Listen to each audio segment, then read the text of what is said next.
Shut up and sit down.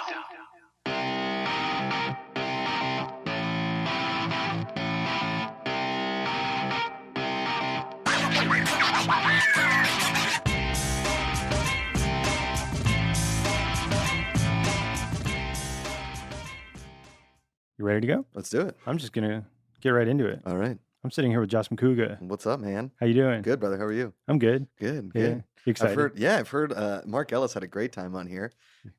So I'm looking forward to it. Yeah. I'm But usually the one on the other side of the microphone, so you like interviewing people, right? I do. I love Yeah. it. Yeah. You have your own talk show I do. called.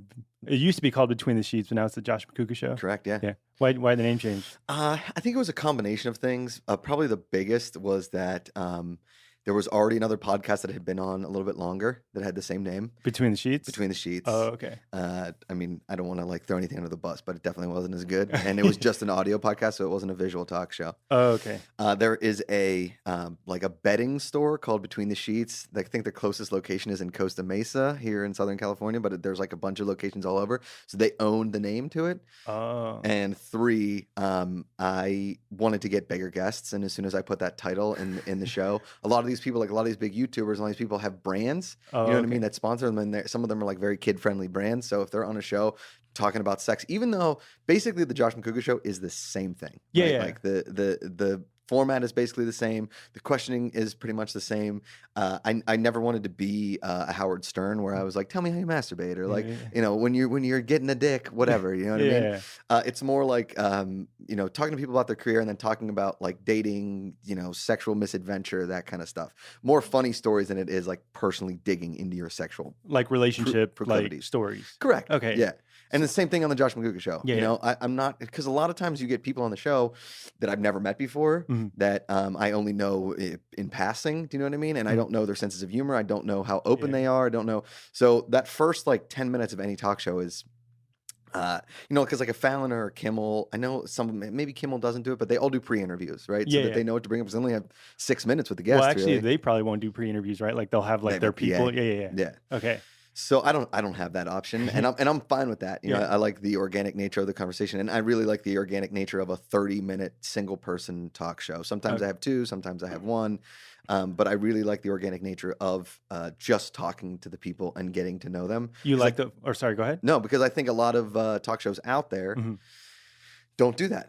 It's tell me a cheesy story that you're trying to make the audience laugh, instead of my basically talk show host, who I want to be most your idol. No, I wouldn't say my idol, but the guy that I would like to model my career after, at least my show, is Graham Norton. If you ever watch the Graham Norton Effect, it's on BBC. He's a British guy. Yeah, I've seen a couple episodes. He tried to come into America, right? It wasn't that well received. No. I think a lot of, James Corden was tough enough because he has an accent, but then he did carpool karaoke, and all of a sudden he's gone. Oh, okay. But Graham Norton was on Comedy Central, right? And it was a half-hour thing. It wasn't his show. No, the Graham Norton Effect over there is an hour, and he's got all 3 guests, and he does all kinds of crazy stuff with them. And it is a talk show. They talk. Yeah. It's more casual instead of on Fallon. It's just tell me about your kids. Do you have any stories of your new kid? Let's play, Taboo or whatever. Yeah. So, and I like the organic nature of that, and I think that everybody's.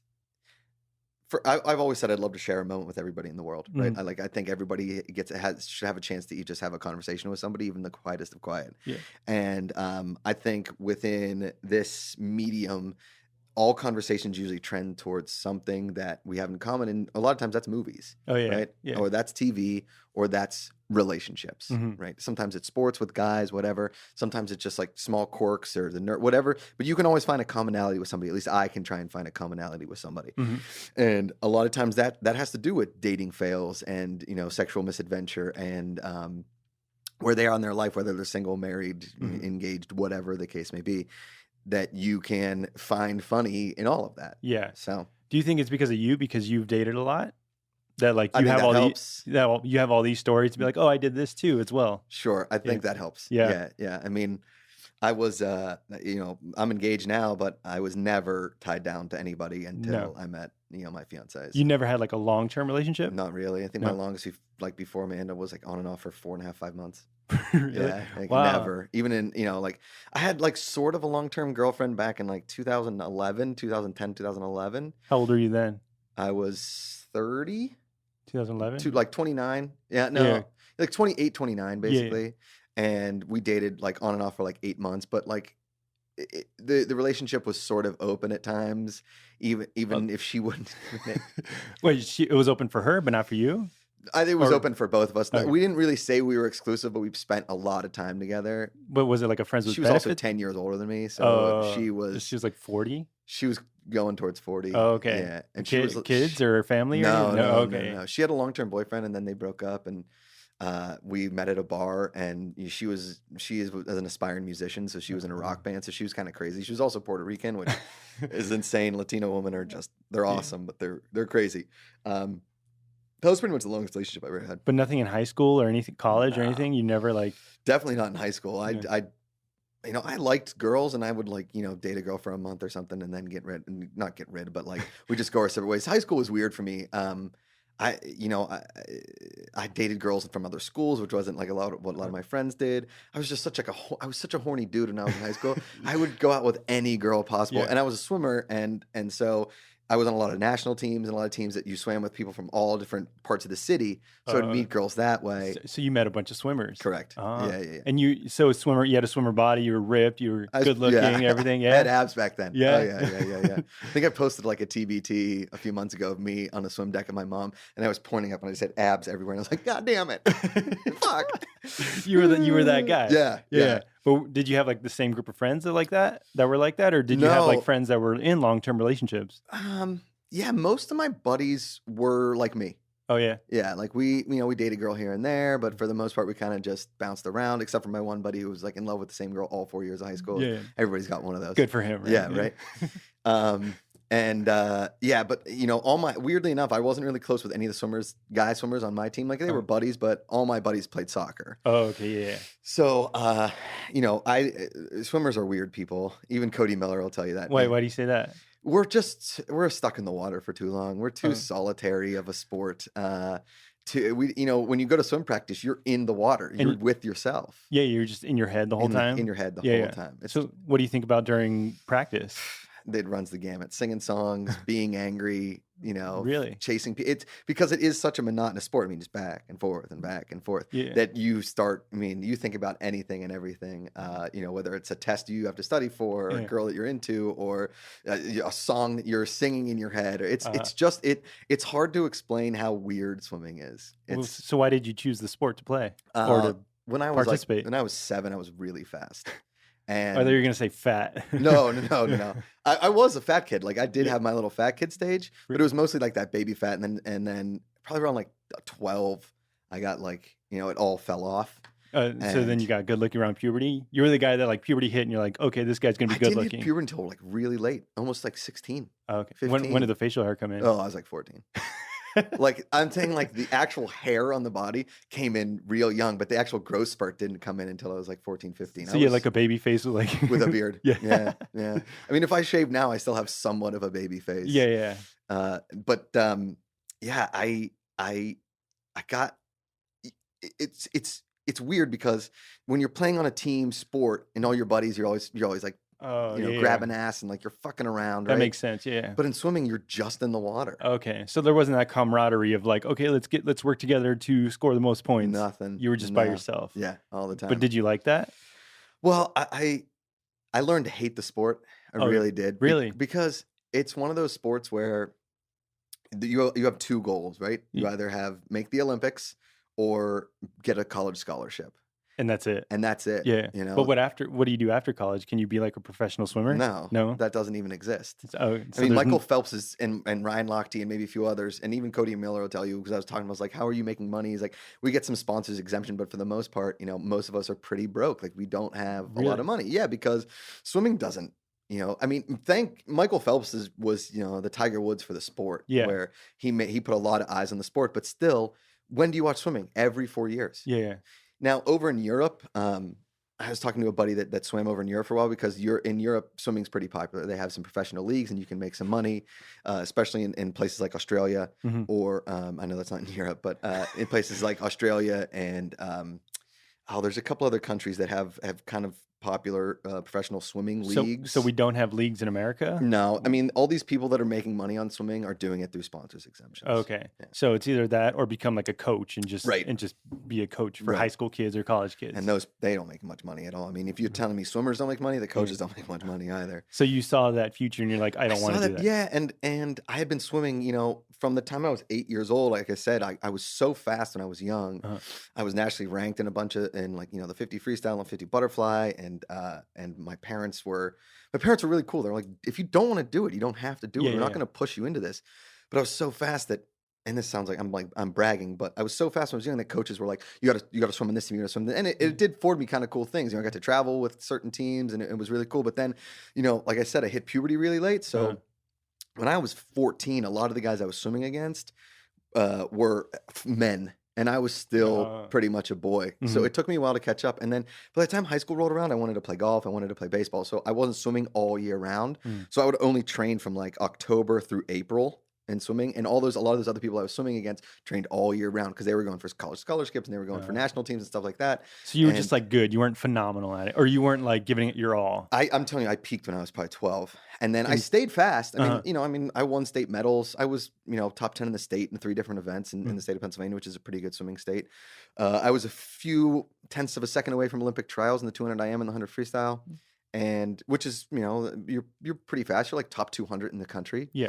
But never to the point where, and I really, really didn't want to swim in college. I was so over it by the time I was done with my senior year. I probably could have swum at a smaller school and probably gotten a little bit of money, but there's not a lot of scholarships in swimming unless you're D1, and I definitely was not. I mean, the thing with D1 swimming is that they don't recruit just from the States. They recruit from all over the world. Oh, okay. Yeah. And so you're getting guys from, the fastest guys from the countries that are coming to these big schools. And a lot, Penn State, where I went to school, which is a huge D1 school, only had 2 scholarships for men and 2 scholarships for women. So, so you were a little fish in a big pond. Correct. Yeah. And once I saw what the schedule would have been like, I was done. It. So what full-time job? But did you end up going to college? I did. I went to Penn State. Okay. Yeah. And what did you study? I was a frat guy. Yeah. You did. I was a business major because my brother was a business major. I don't blame my parents or anybody, but I wish I would have had somebody that said, you're never going to use a business degree, because I knew what I was going to do. My parents didn't believe me and they didn't want me to do it. What did you want to do? I wanted to be Alex Trebek. I wanted to be the next host of Jeopardy. And I wanted to do whatever it took to get there. And I was doing a little bit of stand-up, a little bit of sketch comedy on like a college TV station. I was hosting a little radio show once a week, and I was performing basically at fraternities every night, which was basically just like entertaining people as myself, and wrote a screenplay, which was a lot of fun, and knew what I wanted to do, but didn't. Penn State they had a conservatory, but my parents weren't going to let me be theater majors, and I wasn't in musical theater, and to be honest with you, I don't really like theater that much. I know. Wait, what's the difference between like theater and performing? Like, what do you mean? Like you said, you like were no, performing. just like I would just entertain my friends, and like I was just always kind of like that dude at the party. You were just the life of the party. Yeah, I mean, I tried to be at least. And so when did you know that you wanted to be Alex Trebek? Oh, when I was 12 years old. 12? Yeah. What did you were just watching Jeopardy? Me and my mom and sometimes my dad would watch Jeopardy every night. Yeah. And I love quiz shows and I love game shows, and so I always said to my mom, I was like, that's the job I want. That's the job I want. Really? But she always just laughed. But it's like not your personality. It's such a dry show. That's what I'd love to bring to Jeopardy in the future, is take Jeopardy to that next level of like actually having some, I mean, he's a dry dude, but he's actually kind of funny. He's like a smart ass of a dude. Yeah. And he's underrated funny, I think. Like he called someone a loser recently. He did. It was super funny. Like because she performed something, or she's like, "Yeah, isn't that what losers do?" So you're a loser. Yeah. All right. He went Finstock on him. Yeah. So you didn't know how to like go towards that. Towards that. And I didn't have like an advisor or something. My brother was like, "Just major in business. It's easy." I graduated with a 3.1. I mean, I graduated college. A 3.1 GPA. Yeah. Okay. So I made it. Yeah. And when I was done, I moved to New York and thought. When I got out, I just told my mom and dad. And in hindsight, it's actually pretty awesome because I got recruited to swim at some bigger schools that were really expensive. And so had I gone to those schools and had like a little bit of money, thrown my way, but still would have been in a ton of debt and left my parents in a lot of debt with student loans and stuff like that, and myself, But going in state, at least at that point at Penn State, when I was, 18, it was dirt cheap. So me and my parents didn't spend much money at all. So you weren't like bogged down with student debt? No, when I got out of college, I didn't have any. Really? Yeah. Wow. So did you live on campus, like in the fraternity house? Yeah, I lived in the frat house. Were you a frat house from the beginning, like freshman year? No, every freshman stays in East Halls at Penn State. It's this big city of freshmen. It's awesome. I mean, Penn State has almost 50,000 undergraduate students. I mean, it's gigantic. It's one of the biggest schools in the country. And we all live in this city of dorms, which is hysterical. Yeah. But then the rest of school, I was in the frat house. So when did you join the frat? I pledged first semester freshman year, so I could move in first semester sophomore year. Oh, okay. And then how does that go? What do you mean? But like, why did you want to be a frat? Be in a frat? Here's the thing. My brother was in a fraternity. All my friends were gonna rush and pledge. A lot of the guys I met freshman year were rushing and pledging somewhere. Mm-hmm. And like I said, Penn State there's so many kids that being in a fraternity makes that giant campus smaller. Oh, okay, yeah. And so the brotherhood of frat. And it's, number 2, sometimes 3. My junior year, we're number 1 party school in the country. Mm-hmm. I mean, my fraternity was a beautiful turn of the century mansion. Mm-hmm. I mean, it wasn't like I was living in a piece of shit. Yeah, I mean, it was built in 1920 or 1912, something like that. And it was this beautiful ranch, and we were on the main street on campus. I mean, it was an awesome thing to do. And, you didn't have to invite girls to your apartment or say I'm having a kegger. The sororities just came. You scheduled an event with them, and they were there. Really? Yeah. So you didn't even have to pick up girls. They just came to your house because you were providing them with alcohol. And do you have your own room there where you can be like, hey, you have your own room as a college student? Sometimes you have to share. Yeah. Like I think my sophomore year I shared first semester, then I had my own room, and then I shared, and then I had my own room. So you bounce. But they're huge rooms. I mean, so you were going through women like nothing. It wasn't difficult. It wasn't hard. Wow. You had your own room in the mansion. Yeah. Good looking swimmer guy. Yeah. And at that point I still had a good body. Yeah. and you're this gregarious Italian guy. Yeah. Yeah. You have the personality. Were you still like the life of the party, even though you were a freshman at a college? I mean, it takes a little bit, but I mean, when you're in the frat and everybody's a buddy, it's like, it just becomes kind of second nature. But you were never the timid, like, I'm a freshman, I'm 18. No, you're just like, fuck it, I'm going to pretend like I'm one of the guys. Yeah, wherever I kind of went. Yeah. Which is cool because at Penn State, it's not like one of those campuses where all the fraternities hate each other and they're warring, and you don't. Once you got in, you were friends with every other frat. So they're like I'd be like, oh, we're gonna go to Delta Sig tonight. Delta Sig's coming to our place tomorrow. Gonna go to Beta Sig, and then we're gonna go to Pi Cav, and then we're gonna go to KDR. Like it was this cool community of mayhem. It really was. Yeah, fun times, dude. It's the best. Yeah. And my fiance makes fun of me saying, I'm the eternal frat guy, but I am. I loved my fraternity. I loved all my friends. I loved the times. It was it just was so much freaking fun. It just was. But you don't mind having that like image of you, like that's the frat guy Macuga. No. You don't think it has like a negative connotation with that? I mean, some people probably do, but I'm not. Listen, I was never a bully. I was never an asshole. I was just a guy that liked to have a good time, and it just happened to be in a club with all my buddies. That's the thing. Yeah. And because I'm judging you. When I saw you, I was like, oh, that's a frat guy. Yeah. That's just like Delta Psi, whatever. But then like when I meet you, you're like the nicest guy ever. You're just like friendly. Thanks, yeah. Yeah. I think that, thanks to TV and movies, and a lot of people online and wherever, the frat guy has always gotten the stigma of just being this pretentious asshole that, for better or worse, is we either get stigmatized as fucking being sexually assaulters or just like drunk maniacs, or some deadbeat guy who doesn't leave college. Correct. Yeah. And that was never the case for me. I was in a fraternity. We always had, top 5 GPAs on campus, and we were all responsible dudes. Most of us all graduated. I think like one guy in my 4 years didn't graduate. Wow. And you guys do a lot of philanthropic work? Oh, tons. I didn't know that was like a thing. It's like I had this negative connotation about frats, and no, we do a lot of like charitable work. You have to. So Penn State has the largest student-run philanthropy in the world.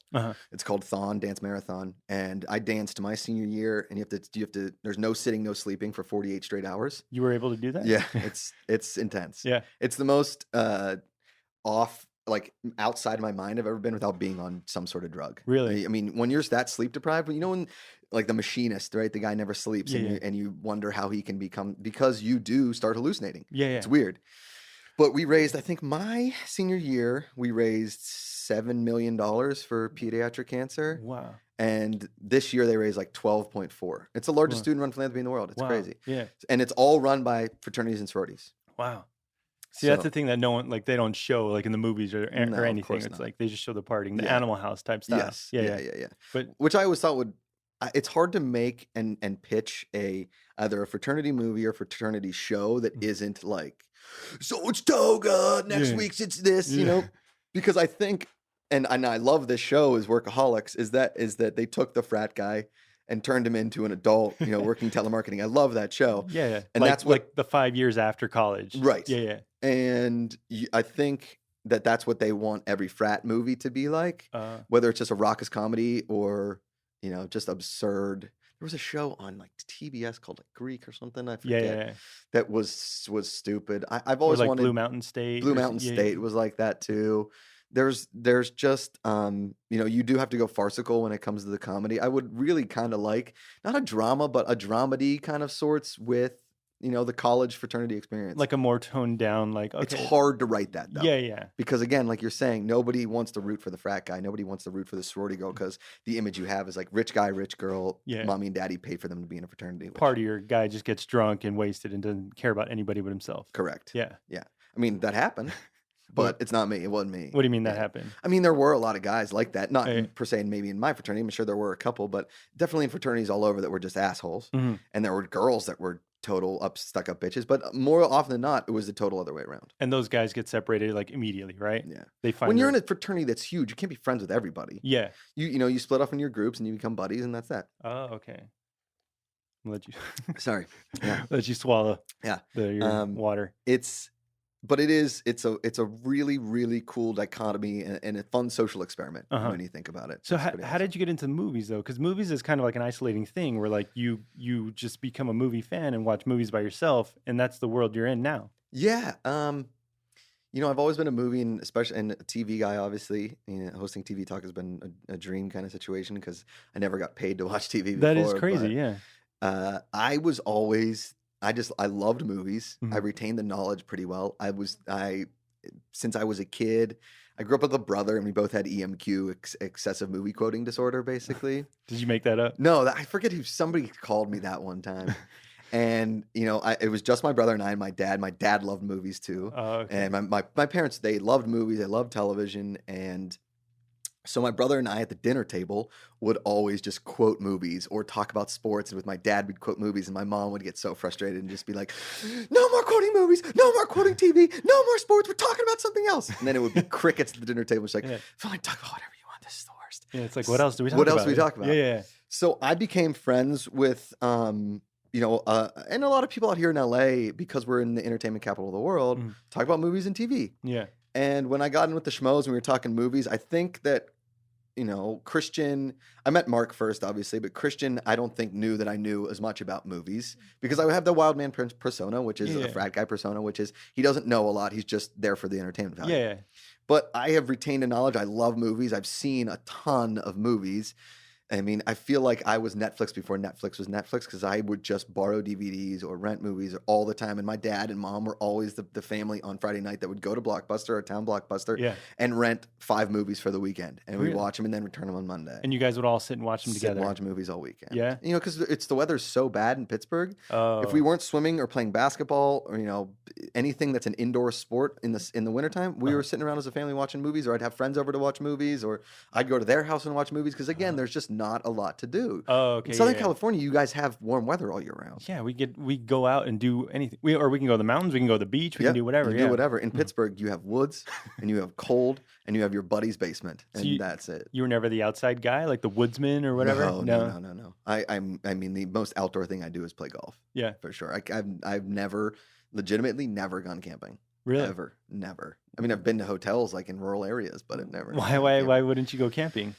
It's never really appealed to me. Being out in the forest and being dirty and not being close enough to a shower, it stresses me out. I get that. Yeah. Well, I need to shower. I wish I could just like camp, but like take a shower. Yeah. No, I'm with you. Yeah. 100%. Unless I mean, I've actually, I wouldn't say camping, but I've slept on the beach before. Okay. Like in a sleeping bag. But, you know. I mean, that's one night though. Yeah, exactly. It's not per se camping. But going camping too, like you clear your mind, you get away from the city or the it would Twitter. Be the complete opposite for me. You wouldn't like that? Nah. I like to be connected. Yeah? But you don't take a break from Twitter or... I mean, sometimes I do. Yeah. Yeah, I think it's important to I feel like on Sundays, once I'm done writing the TV Talk rundown for Monday, I pretty much disconnect. Oh, okay. I either go play golf or me and the lady, either watch some TV, watch a movie, we'll go do something. She likes to be outside. She comes from a really outdoorsy family. Her dad goes on 2-3 week hikes. Do you like hiking? No. I hate hiking. No. It's just walking in dirt, man. Yeah. It's like, why? Yeah. Like, and her dad goes on. Her dad hiked from the Baja to Canada. I don't know what that is. Like in Baja in Mexico. Oh, like straight through the all the way U.S.? Out. Yeah. Wow. I think it took him like 2.5 months or something like that. Yeah, it's mad, man. I mean, that's good, but I can't see myself doing that. That doesn't appeal to me. No. I'm good on that one. Your girl doesn't like hiking? She's not the LA type girl. Like, let's go hit Runyon Canyon. No, she doesn't like that. Runyon Really? Canyon, I hate. We both hate Runyon Canyon pretty hard. And she is the typical LA girl in a lot of sense. I mean, she's blonde. She is really bubbly. She goes to spin class, goes to yoga, goes to Pilates. She used to be a spin instructor. She loves to eat really healthy and she loves to work out and she's very body conscious.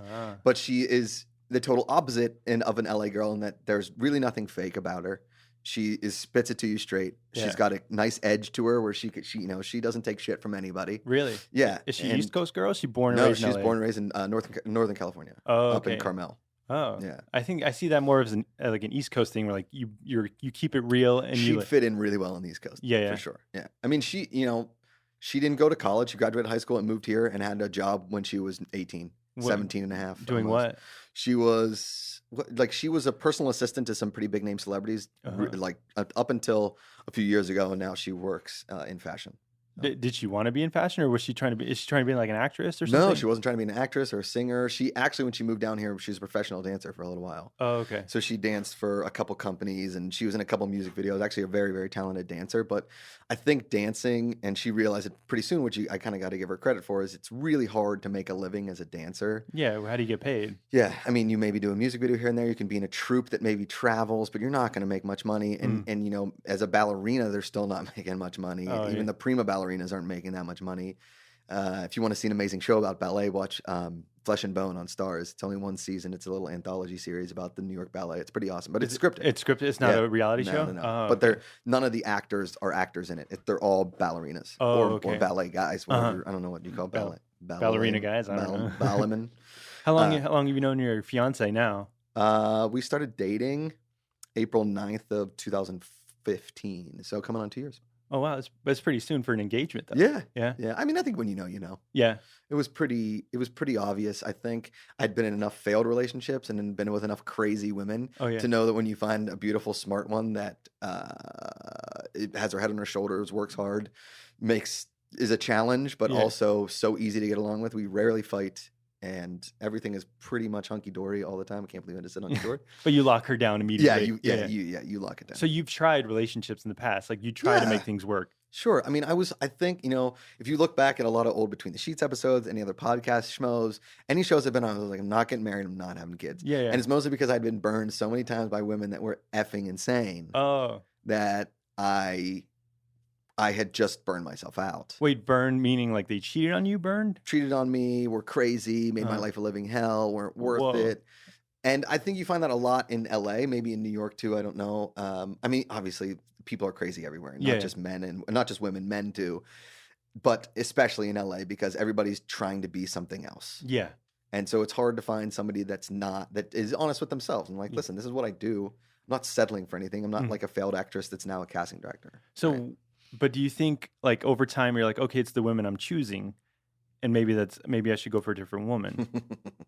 Yes, Beardo, 100%. Did I have a bad picker at times? Nah, for sure. Yeah, for sure. I think I knew that. I think for a while there, I felt like I was just going to wake up one morning and I was going to wake up in a pool of my own blood after a girl shanked me and stole my kidney. You know what I mean? Like I was dating some crazy effing girls, and you can talk to some of my friends. Yeah. They're like, oh man, Macuga had a rough patch there because they were all all of them had like one major thing wrong. Yeah. Whether it was like they were crazy, they had issues, they were total megalomaniacs, they were just narcissistic. I ran the gamut. I dated them all, dude. I dated them all. I could write a book. I really could. Then why would you go for those girls though? If you're like, okay, this girl, or did you not see it at the time? You like, just see hot girls and you go for it. Yeah. I'm stupid. At the end of the day, I make bad decisions when it comes to women.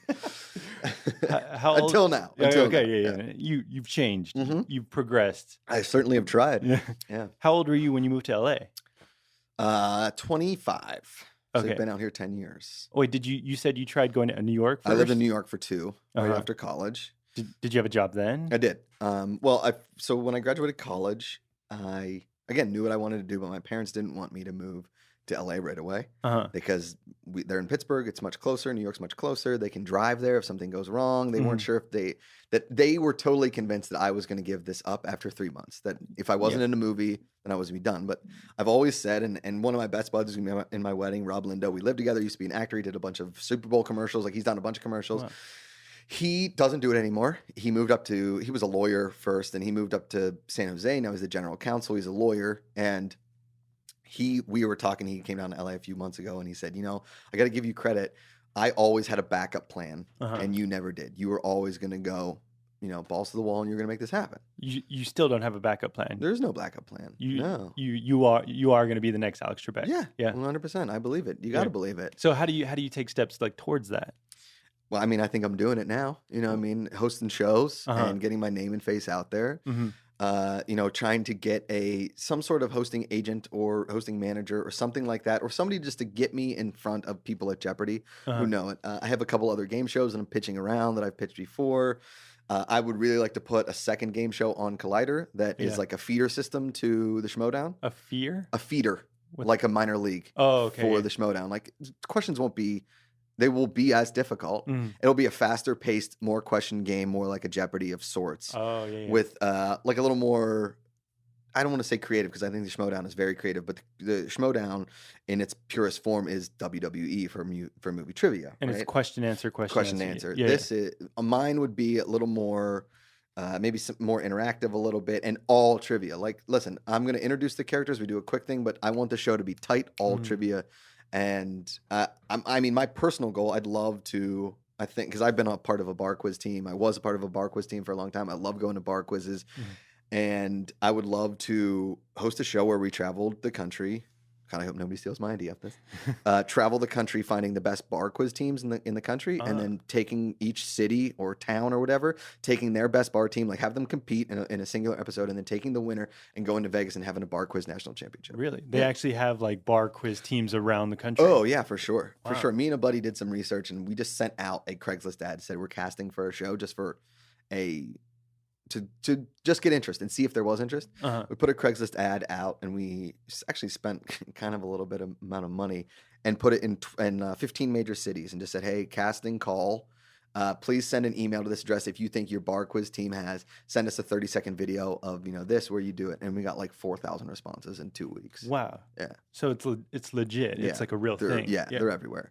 So the market research is there. It's just a matter of the travel shows are expensive to make, and they are not.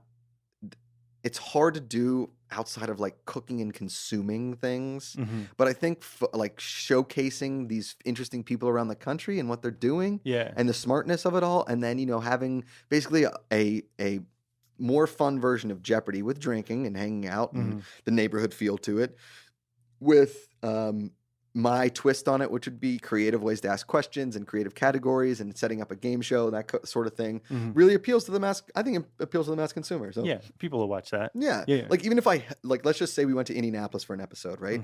You could get teams from competing areas all around the city of Indy, and they're like, yo, I'm from Gary or whatever, and we have them compete like you would in American Idol, and then like the final 3 get down. Right. And you have 3 teams compete, and it's like a round robin tournament until you get to the finals in that city. We show like the little bit, that would be like a minute, and then you have most of the show going like behind the scenes with the teams real quick, like interviews, and then quiz, and it could be 30 minutes, but I would prefer it to be an hour show. Okay, it does sound like American Idol, but for like a game show. 100%. Yeah. But I want to go back to after your post college time. Yeah. In New York, what were you doing then? So basically all through college, I just bartended at the summer at the Jersey Shore. Jersey Shore. It was awesome. But I was more the fist pumping Jersey Shore. What sucks is I went to like the really nice area of the Jersey Shore. It was called Avalon, New Jersey. It was like linens. It was a really ritzy, kind of really upscale part of the Jersey Shore. And what people don't understand is there are a lot of places like that. Most places are not like Seaside Heights. Seaside Heights is a dump. Is That's where what's they in the shot. show? That's where they shot Okay, Jersey yeah. Shore. That's like the white trash of the Jersey Shore. Super white trash. Oh, okay, yeah. Yeah, and it's that Jersey. Is that Jersey? I don't want to say white trash. It's just like a different sect, and it's a little more. It's but it's like you said, like you have to show that person, like you have to show the frat boy partying. You can't show him doing charity work. No, correct. Yeah, Nobody wants to watch that. Nobody cares about the good stuff. They want to see the guy getting into a fight at a bar. Correct. Yeah. So I bartended. So I learned how to bartend from a really cool dude. He was an older guy, and he was like an old grizzled beach bar bum, and he'd been doing it for 30 years. I remember asking him one day, I was like, "Why do you keep doing this?" He's like, "I don't know. I got nothing better to do." Like he had no good reason. And I was like, "How did you get into this?" He's like, "Well, I used to be just a lunchtime bartender, and literally all of my regulars just started dying. So I just decided I'd start working at night because I couldn't make as much money." Wow. It was pretty funny. So learned the bartend. So when I first got to New York, I was just bartending and waiting tables at an upscale Italian place in Midtown, like 52nd and Madison. And then I lived downtown in Little Italy and bartended there, and then was going on auditions. Probably did, because I was just going to act. Right? Okay. Like I was going to act and like get into some hosting and see what I could do some stand up, do some improv, whatever. So that was your plan there? Yeah. Oh yeah. Okay. You had a plan, dude. Yeah. Move there and just audition to act. Audition to act, audition to host, whatever could put me on camera doing things. Oh, okay. Just get a reel, get an agent, do whatever it took. Were you still like writing some stuff on your own? Yeah, I was still writing and everything too. So did you get anything like with the auditions? Well, I will say I did, which is pretty cool. I mean, I probably did in 2 years. I did 30 student films. I did one independent horror feature, Plasterhead, where you can find that somewhere. You can buy DVDs of it. I know that. It's a feature, like a feature length. Were you like in a prominent role, or you just? Yeah, I was the lead. Oh, you were the lead. Yeah, it was an indie horror, and I played Steve, and you can watch it. I think Cobster has a DVD of it. If I'm not mistaken. I definitely have one at home. Yeah. And then let's see, I did a couple cool plays. Even though I said I didn't like the theater, I did a couple cool plays. I did a lot of stand-up. I did a decent amount of improv, and I had a commercial agent. So I booked, I think, one commercial. It was a local commercial. And then I met with a really good friend of mine was working at CAA. She was she is one of the top casting agencies, or if not the top casting agency. I mean, the top agency. Yeah. I mean, CAA is where you want to be repped. Yeah. And he was a comedy agent, and she worked in the sports division of CAA. And she was like, "Hey, my friend is, he's in comedy. He's doing a lot of this. Will you meet with him?" And they were cool enough to meet. They're the two biggest agents now in comedy at CAA. Michael Kivas and Dave Bugliari. They Bugliari, but in Italian. I refuse. I refuse to like. Listen, Andy Signore over at Screen Junkies, great dude, but his last name is Signore. It's not Signore. Okay, is he Italian? He's Italian. Oh, he is. But he pronounces that stupid American way that we butcher Italian last names. Like my mother's maiden name is Gigliotti, and in English we say gelati, but in Italian it's Gigliotti. Like it's beautiful, right? Yeah. So anyway, what was I talking about? The casting guys. Oh yeah, yeah. So they were like, "Listen, man, if you want to be in TV and you want to be in movies and you want to be doing comedy, you just need to move to LA." And so they were like, "Listen, when you get here, we can set you up with a manager, or at least some interviews with some managers, and we'll talk and whatever." So they were really cool. They kind of got me my first manager agent when I moved out here, and she was okay. I'm obviously not with her anymore, but they were really cool and helped me out. And so when I came out here in January of 2007 and sort of just hit the ground running, and I always looked at it as and somebody who's no longer in the industry, most because he died. He was a really good buddy. He was a teacher of mine at Penn State, and he was in Die Hard with a Vengeance, which was pretty cool. He played bit parts forever. He was in theater in New York. Came to Penn State, was a teacher, and he told me, he said, "Listen, I think you have the talent to do this. If you want to go and pursue what you're pursuing, your great personality. Let me give you 2 words of advice. 1, don't have a backup plan, because if you have a backup plan, you'll never focus on what your main plan is. And 2, if you're not progressing each year of your career, get out." Which is like 2 very differing things. It's right? kind of like the first one. The second one means you do have a backup plan. Like it means get out and go to your backup plan. Correct. So it's 2 differing things. Yeah, right? yeah. But I think that's really good advice. Is like, if you have a backup plan, you're never going to progress. Yeah, yeah. And I think it was a weird way of saying it, but in his own way, he was an awesome dude. Uh-huh. So I really felt like each year in New York that I progressed and I was booking things and people were liking what I was doing. And then when I got here, each year progressed. Each year, 2007, I booked a couple things. I booked a commercial. 2008, I booked a pilot. And at the end of 2008, me and my buddy Paul started the Casual Mafia. Casual Mafia, we got a lot of success off the sketches. Then I got into stand-up and I started booking a lot of that. And then, I got an agent and it just like it progressed. And then Schmoes and then the other podcasts. And then as I kept going, I would book a pilot or I'd book a hosting gig or whatever. And I was making moves. Like I was actually progressing and I was finding great friends out here. And I felt like I was working. Yeah. You were moving forward. Correct. Yeah. And so there was never a thought. I think like after year 5, my dad said, you're still pretty broke. I was like, I know, Dad, but I'm working. I'm working. People know who I am. They know what I'm giving you good results. And so you're showing something for it as opposed to just like living on someone's couch. Correct. Yeah. Correct. But you weren't making enough to support yourself, or were you still bartending? I was still bartending. Oh, okay. Yeah. But at the same time, I was booking roles. Me and a buddy sold a pilot to MTV. Wow. I sold a movie to Lionsgate. Me and another buddy wrote another pilot that got picked up by the Weinstein Company. Like I won a script writing contest with another friend. I had a reality show get bought that was called Men of Leisure that never went anywhere because my buddy got a girl pregnant and moved out of LA. Like one thing after another, but I was doing things. Like people were liking what I was doing and I knew that what I was doing was the right thing to do. There was never a thought in my mind like, hey, you suck at this. Yeah. You should get out. Because if I thought that people weren't liking me or I was just stuck in a rut, because listen, I have a lot of good buddies in this industry. I wouldn't say good buddies. I have a lot of friends in this industry that didn't get the memo, that they are still struggling, have never gone anywhere, have never done anything. And they're still like, yo, I just got an audition for like one line in an episode of NCIS. And they're good. They're good with that. Like they didn't even book it. Oh, you know what I mean? It's just an audition for it, and they're still just waiting tables, doing my thing. Got my real estate license, but I haven't really sold anything, like that kind of stuff. You know what I mean? So they haven't got the memo that maybe they're not good and they shouldn't pursue this, or maybe they should go a different route. I don't want to say if they're not good, but they just haven't done anything to warrant the fact that they're still 15 years into the business and don't have a reel. They don't have a reel. You know what I mean? They don't have anything. Any work to show. Yeah. Oh, okay, yeah. Like they're still doing open mics and they're bombing. It's it's hard to show that, or like, because they have blinders on of thinking that they're awesome and they just have to be discovered. Yeah. Yeah. Instead of working towards and making it better, making their act better or being a better actor. Right. Yeah. Right. 100%. So you were progressively trying to be better at stand-up or trying to be a better actor and everything. Correct. Better host. I look at it. Comedians always talk about doing your 10,000 hours. Yeah. Right. Doing the open mics, struggling, doing road gigs, whatever. I loved doing stand-up. I love the stage. The stand-up stage. I don't per se love theater, but I love the stand-up stage. I love performing improv. Nah, that's wrong. I totally lied. I like performing sketch. Oh, okay. You don't like improv? No, improv is really tough because, it's the thing about improv is you're only as good as your worst person. Yeah. And for a lot of times, like for every one good improv group, there's 10 terrible ones. Yeah, yeah. Same with stand-up. Same with stand-up. Yeah, yeah. You're right, 100%. Mm-hmm. So I because I had done the Casual Mafia stuff and I had got a little name for myself, I started booking my own show. Mm-hmm.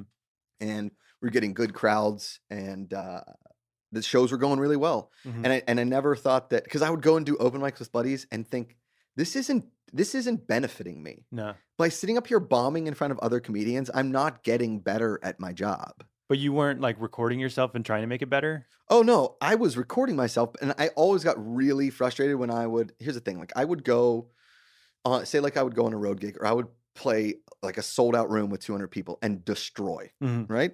And then you go and do an open mic and do the same set, and it would bomb, right?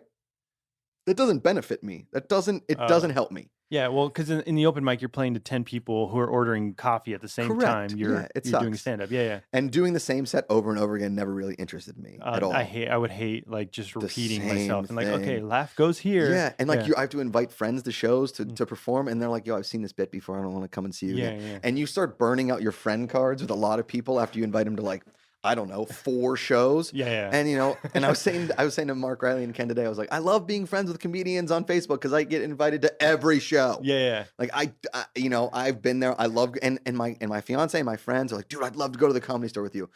No, you don't, because I don't go in. I sit on the porch and I drink with my friends and I hang out, or I go in the back bar and I hang out. I haven't watched a comedy show other than like sneaking in to see Louis C.K. when he's doing a set, or going to see Ellis, or going to see like bits and pieces of a comedy show. But I haven't sat through a whole comedy show in forever because they are so frustrating to me because I want to be on stage.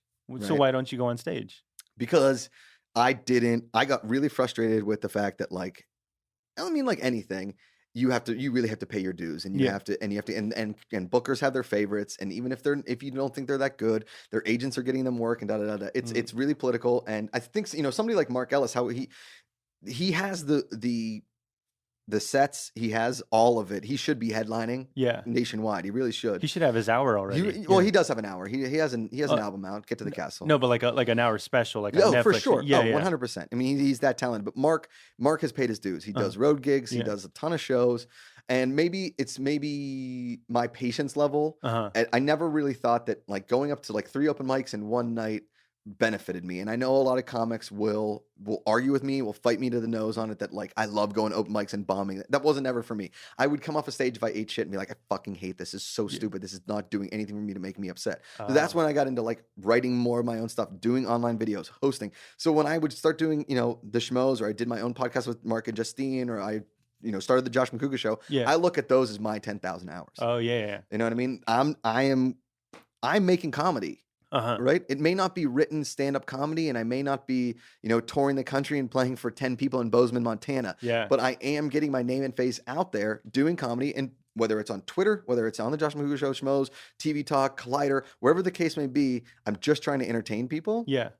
And I know for a fact, if you put me on stage for 30 minutes in front of a sold-out crowd, I will do well for 30 minutes. I may not be fucking Louis C.K., but I still have the material. And I was always, to be honest with you, I probably have hour and 50 minutes worth of material that I know works, that I've tried, that works, and whatever. But I would always get up on stage and I would get up there and be like, fuck it, I'm gonna do crowd work for 45 minutes. And I love doing crowd work. I love working the crowd. I love working jokes out of them. And that was always, for me, a lot of fun in stand-up comedy, because I loved making the crowd feel like they were part of the show. I wasn't just yelling comedy at them. Like, there's a lot of comedians that hate crowd work that don't do it. And I know a lot of comedians, like Louis C.K. even talks about it in his show, like, that is not hard. Like, crowd work is not hard because, you know, but there is an art to it. Like, a guy like a Rick Ingram is amazing at crowd work, and he's great. He's well known for it. He performs at the Comedy Store all the time. His whole act is just crowd work. Yeah, and he's awesome at it. And a lot of comedians are really good at crowd work. Ben Glebe is really good at crowd work. But when you're playing for 10 people, crowd work is really tough. And then you start like hating your material, and you start hating it after a while. And stand-up comedy is a real grind. And I give credit to guys like Mark Ellis, guys like my buddies like Adam Ray and Brad Williams, and these guys out there that are grinding all of the time. Because they are really, really funny, and they are getting work, and they are touring and all that kind of stuff. And hell, you know, I'm sure when Mark headlines, I'll open for him, or Ken and I will open for him, or something, because we can. We can still entertain. We're still. So you didn't like that grind though? Like how the stand-ups, they look up on a website, like, what has open mics tonight? Let's go from here to North Hollywood to Burbank to whatever. You didn't like any of that? No. That wasn't for me. I don't see how it can be for anybody, because then you go to the place and it's like 10 people, and you just shits on you. You do 8 minutes of what you think is good. You get no laughs. You walk off stage like, hey, did that work? Did that work? This work? And then, you know, it and listen, man, I have played for 2 whole years. I did that. I mean, I didn't do the open mic grind, but I did shows all of the time, whether they were an invite show, and I did, fuck man, I've done shows at country clubs where I don't have a stage and I'm just talking to people while they're eating dinner. I've done theaters with 2,000 people. I've done colleges during like lunch, standing up on a stage during lunch at a college cafeteria. You know how humiliating that is? People walking by like, fuck you, you suck. Shut up, I'm trying to eat, you fag. I'm like, all right, okay, take it easy. But the college is paying you good money. I've played to 10 people at a college. I played to 500 people at a college. I've done every show. I've done corporate gigs. I did corporate hosting for American Heart Association. They still do that. They still ask me to do corporate hosting, because I know that going into corporate hosting, I can hold my own for an hour, right? So do you think by doing all that stuff, you already did enough that you could do other things. Like you don't have to keep doing the open mics. No. Yeah. And Mark Ellis told me when we were talking about open mics, like, you didn't need them. You didn't. The day you stepped on stage, you knew you had it. And I think there's a lot of comics that can do that. But I think there's a lot of comics that love the torture. I mean, there's so many versions of a comic. And to be honest with you, I'm not like most comics. Most comics are miserable fucking assholes. Yeah. They're miserable people, and that's like sort of the humor in it all, right? That's where they find it, and I think they embrace it. I've always just been a really happy person. I like people. I like laughter. I like being with people. I like the camaraderie. I love drinking. I love hanging out. I love all of that. I don't need 10 minutes on a stage with people not laughing to verify that, to validate me. Yeah, really it's like, don't. let me do my material of like how my relationship is so shitty. Yeah. And hopefully people will laugh at it. For sure. But I think that since you would do crowd work, you would have that connection with other people. And that's why you want to do a talk show. Yeah. Like you need another person to feed off of. 100%. Yeah. And to be honest with you, I love doing stuff like this. I love podcasts. I love the radio. I love talking with people. I love busting balls. I like to get to know people. And that's why I like doing the Josh Macuga show. That's why I like doing TV Talk. That's why I like doing these shows where it can just be me. Because acting after a while got really exhausting. Now, here's the thing. I think it's like acting is like breakfast, right? Yeah. Anybody can make breakfast. It's making breakfast really good. That's tough. Yeah. Okay. Acting is the same way. Anybody can act. Yeah. It's just like, being you. But it's just really natural. Like read this line natural. Like, hey, what's going on tonight? And And there's a lot of people that can't do it well. Yeah. And those people that can't do it well that are still hanging around and not booking, it's kind of like somebody has never told you that you don't do it well. And the people that do it well are working. Yeah. Or at least close to working, or at least booking things. Yeah. You know what I'm saying? That's the thing. Like the good, like just because there's so many actors, like the good ones do get work or they find work and they do make a living off it. Yeah. For sure. So, but you didn't like the acting. Acting really got tough for me because I really love hosting and talking and being myself and the organic nature of it all. Yeah. I think acting is so much hit this spot, deliver this line. All right, reset. Yeah. Oh, the lights are off. This camera didn't do it. Let's do that again. The same joke every time. Like, Dude, try this with a different inflection. I'm going to sound like Allen Iverson, but I hate practice. Yeah. I hate practice. I hate rehearsing. I hate, all that kind of stuff is really frustrating to me because, maybe if I practiced more, I'd have been a better golfer. Maybe if I practiced more, I'd have been a better baseball player. Maybe if I practiced more, I'd have been better at this. But at the same time, I would have lost a lot of time in my life practicing instead of doing. Does that make sense to you? So what do you think you're doing? Like what do you feel like you're doing now? I feel like what I'm doing is getting better at my craft every time I go up there. Like I feel like every opportunity that I get to have a microphone to talk into it is an opportunity like an open mic. If one person that didn't know me before knows me now and really enjoyed me, that's one more person. It's like penny saved, penny earned. That's bullshit because you can't save a penny. Like you don't get anything. But like a $20 saved is a $20 earned, right? Yeah. Or whatever. Is every time I'm on the microphone, I want to entertain. And I want people to know that when they tune in to see me, it's going to be worth their time. Does that make sense? Yeah. So how did the used to be Between the Sheets, how did that develop? That was filmed in your apartment? No, it started at the Improv Lab, which was this annex theater. It was a little black box theater next to the Improv in Hollywood on Melrose. And it was this tiny black box, and we would sit 40 to 50 people, and we'd sell it out. We sold it out for a year. Once a month, we sold it out for a year. Oh, it started as a live show. Oh, and wow. we could tape there. We had 3 cameras in there. It was like a live talk show. We had the comics would do like a small set, and then I would have they would sit down, sit down, and then we would have an organic conversation for 30 minutes and just make the crowd laugh and do crowd work and all that kind of stuff. And it was this awesome interactive show. The theater closed. We could never find a theater that we liked that worked well enough for the show. And we could shoot in, that the sound was good, lighting was good, da-da-da-da-da. So I just said, F it, I really want to keep doing this, and I want to keep the YouTube channel active. Let's put it in my apartment. So we got in there, and Thad Williams, who now works at Collider, he's the head of, he's awesome. Thad's amazing at his job. And Paul Fury, who I've been producing with since day one.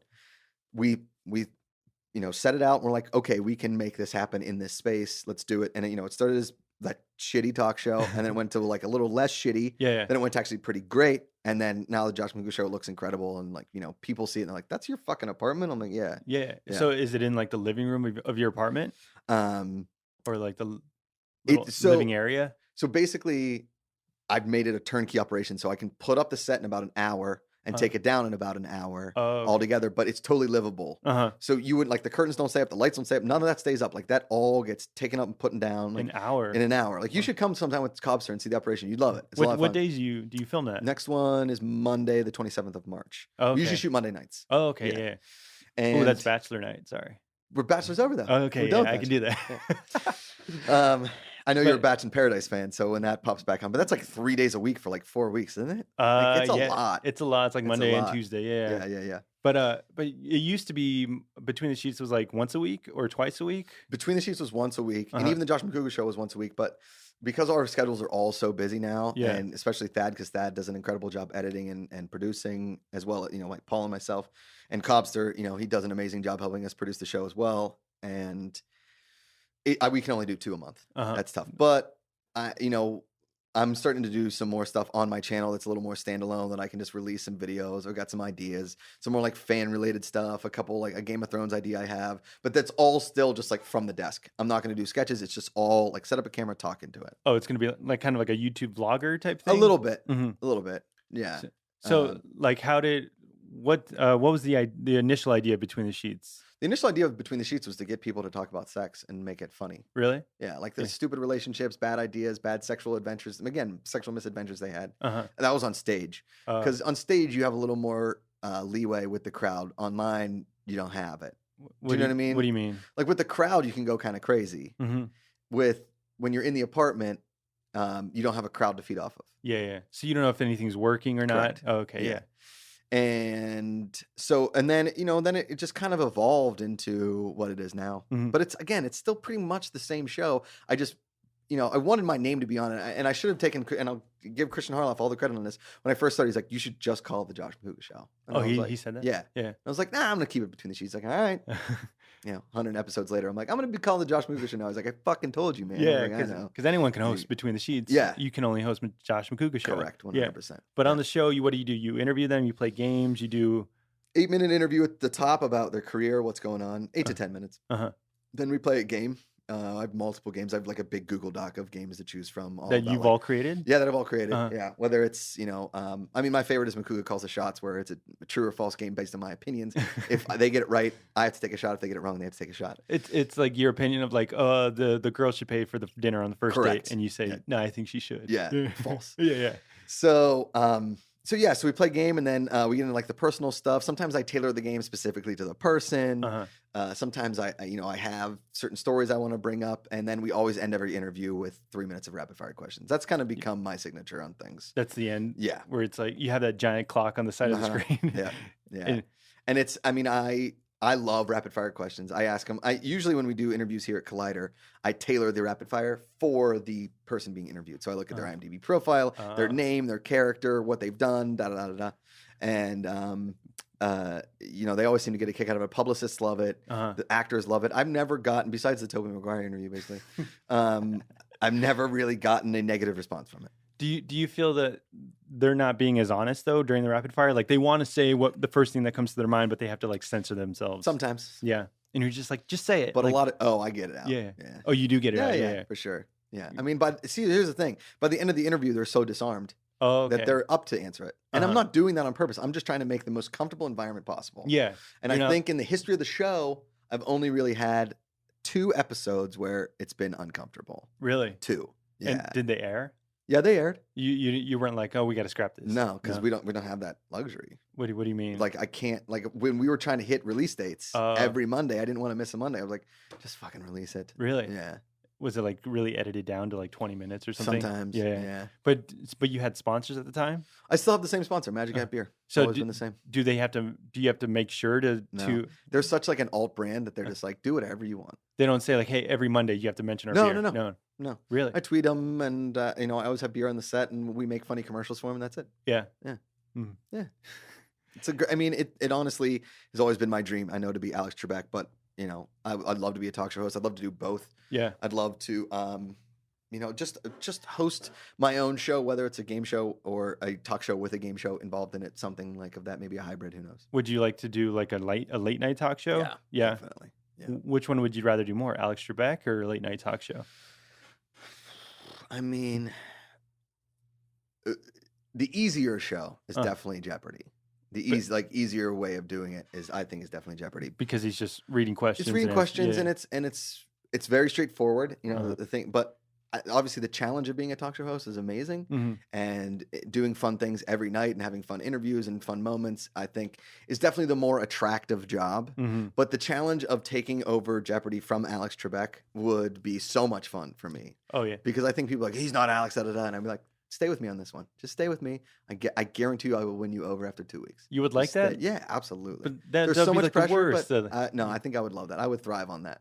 Yeah. Because people would say, like, he's not Alex Trebek. He can never fit in his shoes. Like Drew Carey taking over for Bob Barker. Yeah. Like he can't. Well, Drew Carey's actually doing a great job. Yeah, exactly. You just got let it sit in there. You know, give Trevor Noah the shot. You know, and he's not Jon Stewart, but he's trying. That makes sense. Yeah. And he's doing a great job.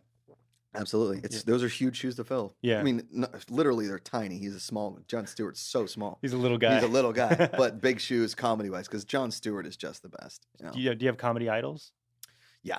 I mean, unfortunately, my comedy idol growing up was Bill Cosby. Yeah, correct. I loved the Cosby Show, but then once Seinfeld started, that was it. Yeah. Seinfeld's just the best. Oh, you're a big Seinfeld fan. Yeah. I mean, yeah, he changed the way I looked at everything, which is awesome. Were you old enough at the time to watch that on TV? Yeah. When it was on TV? Yeah. Oh, okay. And you got it right away? Oh, yeah. Because they said, like, it wasn't successful right away. No, I mean, I probably started in, like, season 4 because I was pretty young. Oh, okay. But I got the humor pretty much right away because my parents, for all intents and purposes, even though they were very reserved Catholic, I basically you learn your knowledge, you learn everything from your friends anyway. Yeah. But I got the humor. My parents were very honest. They were never like hiding from me. They're like, babies come from storks. They were like, no, like, sex is a thing. Yeah. And they were really cool about everything. My parents were amazing. I'm a very lucky guy to have the parents that I have. And so I got the humor and I got everything about it, and I loved the characters, and I loved Seinfeld. So yeah, Were you a Friends guy or no? Like I love Friends. Oh, of course. Yeah, you can't be one or the other, or you can be both? No, you can be both for sure. You got to appreciate the genius that is a 6-person ensemble comedy that can weave every episode every week with 6 people. Seinfeld's only 4. And sometimes, they just had an A and a B storyline. Friends always had A, B, C, and sometimes a D. Yeah. And that's a lot. That's a hard show to write. And so you got to give credit to both. But yeah, I think both were transformative in the TV landscape. And for Friends, like characters you would like care about, and like, oh, Ross and Rachel are getting back together. Oh, they're Joey, not. Yeah. You like Joey? Yeah, Joey's my man. Yeah.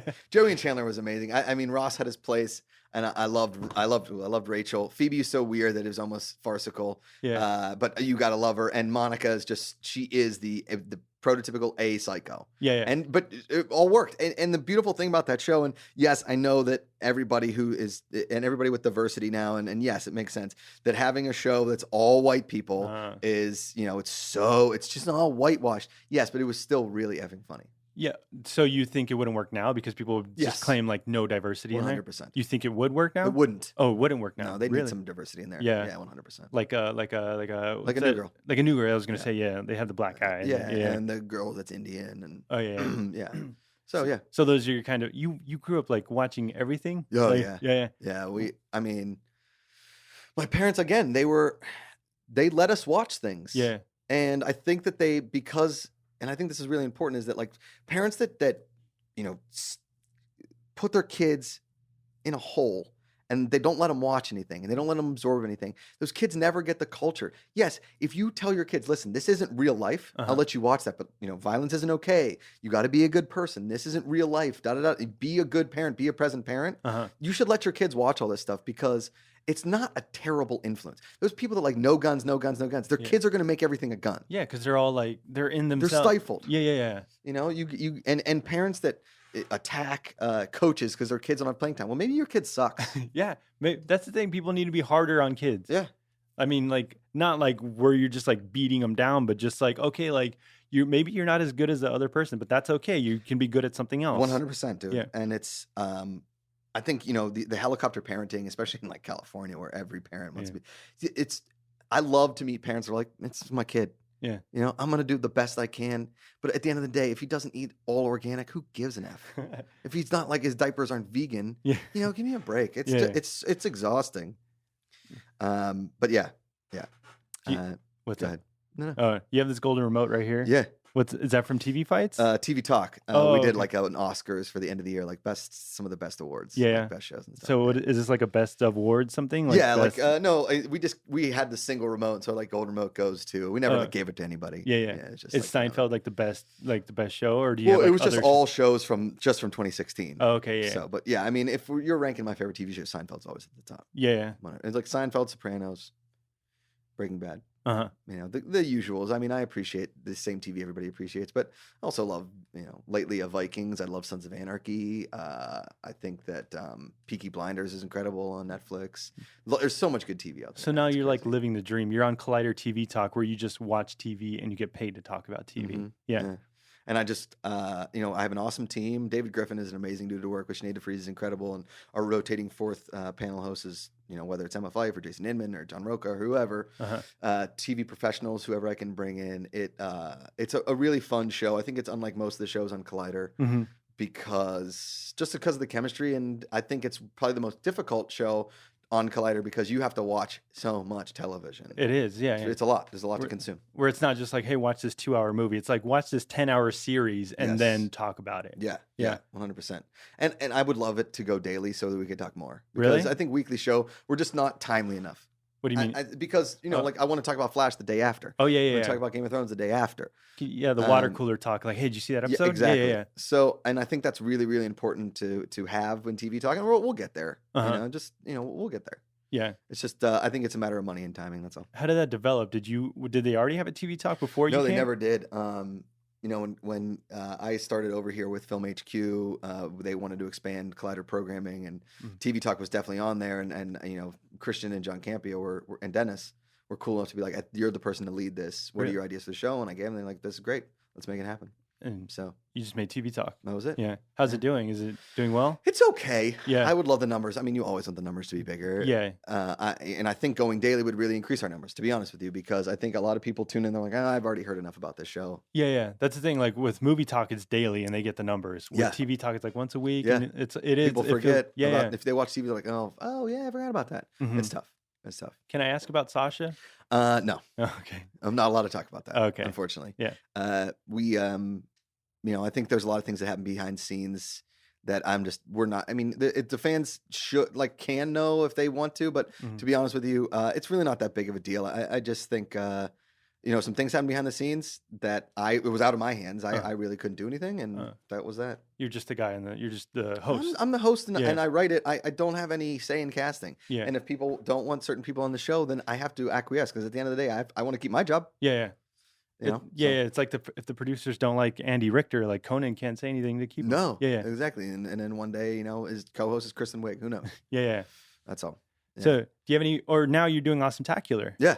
And then what's that? The whole Go 90 Verizon thing? Yeah, the whole Go 90 Verizon thing. I mean, basically, they brought me on to write with Ken and Mark to create, original comedy content for Awesome-tacular and original comedy content for Collider. And original show ideas, work on the original shows, be part of the writing team that basically is the bare bones of, producing this stuff. So the movies talk segments for Awesome-tacular, which are basically games of sorts. And you'll see the whiteboard over here. We have hundreds of ideas of just insanity. Yeah, so I'm in your writer's room right now. Yeah. It's you, Ken Knapsack, and Mark Riley have your own desks in here. Yeah. And you just you live in here all day and you Pretty guys much.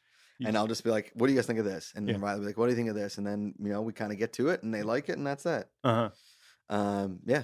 And I see there's a bunch of puns on there. A lot of puns. Like Germ of Thrones. Yeah. Yes. Is that I definitely am I love puns.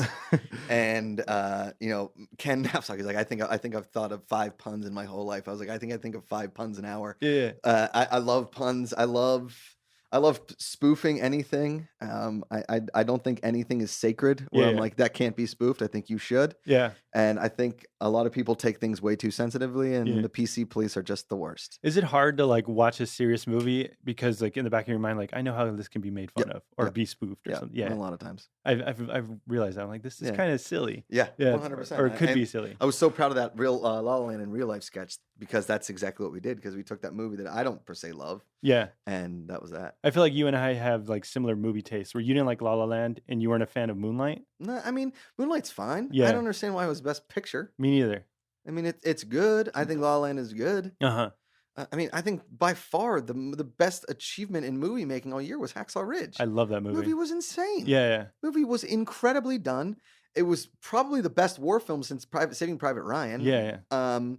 And it depicted a real event with real people. The acting was incredible. Yeah. It was emotional, funny. Emotional. Yeah, everything about that movie was just perfect. Yeah. And because Mel Gibson is a madman, or at least he had his issues, it'll never get the credit it deserves. And you think never? Like it'll never catch on and like have a second life? No. It just didn't. It didn't get the recognition it deserved. Mm-hmm. And listen, I understand the Oscars so white thing last year that they are trying. And Mitches are saying it wasn't about that. It was about that. Yeah. And they were trying to look like they actually, this was something. I think Moonlight was fine. It's fine. It's a coming of age story about things. Yeah. But it wasn't amazing. That's what I didn't think. I was watching this. I was like, okay, the first act was amazing with Mahershala Ali. He was great in it. He deserved an Oscar. He was great. Yeah. And then I thought it was going to be like that, like this father figure, like supporting this kid while he's trying to find himself. But then in the second act, they abandoned that. Yeah. And then the third act, it's just like nothing either. It's just there. Yeah. Mahershala Ali deserved the Oscar. Yeah. He was awesome. He made that movie. Yeah. I was like, oh, I hope he's in the rest of the movie. And then he's all of a sudden gone. Like there wasn't an emotional moment for me in that entire movie. And I know I'll get hate for it. And I understand the importance of it. It's about homosexuality and race relations and about, growing up awful and poor. And there is that situation and it's hard to deal with. But I mean, it just did. I don't know. It didn't resonate with me. And I get where it resonates with some people. I think the Oscars anymore is just like, all right, how depressing and fucked up can we make a movie in order to win an award? Yeah. That's where I feel like it is. It's not for movies to enjoy. Yeah. Like they want that scene where it's like, okay, we're going to make you cry now. And like that, like that's what I felt in Logan. Have you seen Logan? Yeah. Like the spoiler alert, he dies at the end. Sure. So it's like, when he's dying and the girl's like on top of it, it just reminded me of the Tropic Thunder scene. 100%. We're like, okay, this is funny. Yeah, this is my acting moment. This is my close up where I'm crying and this is where I win an Oscar. I have to make you cry. Yeah, 100%. Yeah. But that's how I felt Moonlight was. I felt it would have been more important if like we didn't have like a Brokeback Mountain. Yeah. Where it's like, okay, we already discussed like gay relationships. Sure. But I don't know. Like, I'm in the minority here. I know we're both in the minority. Yeah. We're never going to win this argument. So people are just yelling like, "You're an idiot! Yeah. You don't understand the importance." I get it. Yeah. I'm not a moron. Okay, I understand I just wasn't for me. I didn't like it, and I understand that I sometimes have simple taste. So who cares? Everybody has different tastes for everything. I don't go to Starbucks and order 19 different things in a mocha frappuccino. I get a friggin' tea. I like action movies. I like movies that make me feel something too, but I don't like movies that are depressing just for the sake of being depressing. Just like Sapphire, give me a fucking break. The Precious movie? Yeah. I haven't seen that. Because that's like movies like that. It's like, I don't want to live through life is already shitty as it is. Yeah. I don't want to be more depressed in a movie theater. I want to escape in a movie theater. Agreed. Mm-hmm. Agreed, man. Agreed. But I don't know. I felt Hacksaw Ridge should have won. 100%. Yeah. 100%. Listen, dude, I got to go. I'm cutting short in time. I'm sorry. I got to be over in Hollywood to meet a buddy for dinner. But this was a lot of fun, man. Yeah. This was a blast, dude. Thank you for doing this, man. Of course, man. Thank you. I love that's what we can do part 2 if you want sometime. Absolutely. Yeah, I'll get you back on. Yeah. I'll have my place in Glendale. If you want to come over, I can do that. Love it. Yeah. And you got to come over sometime and watch Josh Macuga show with yeah. Yeah. You'll love it. When March 27th? Yeah. All right. Yeah. What's your Twitter? At Josh Macuga on Twitter and Instagram, the Josh Macuga Show on YouTube, Collider TV Talk every Monday. All right. We'll have you back soon. Awesome. All right. Love it, buddy. Thank you. You got it.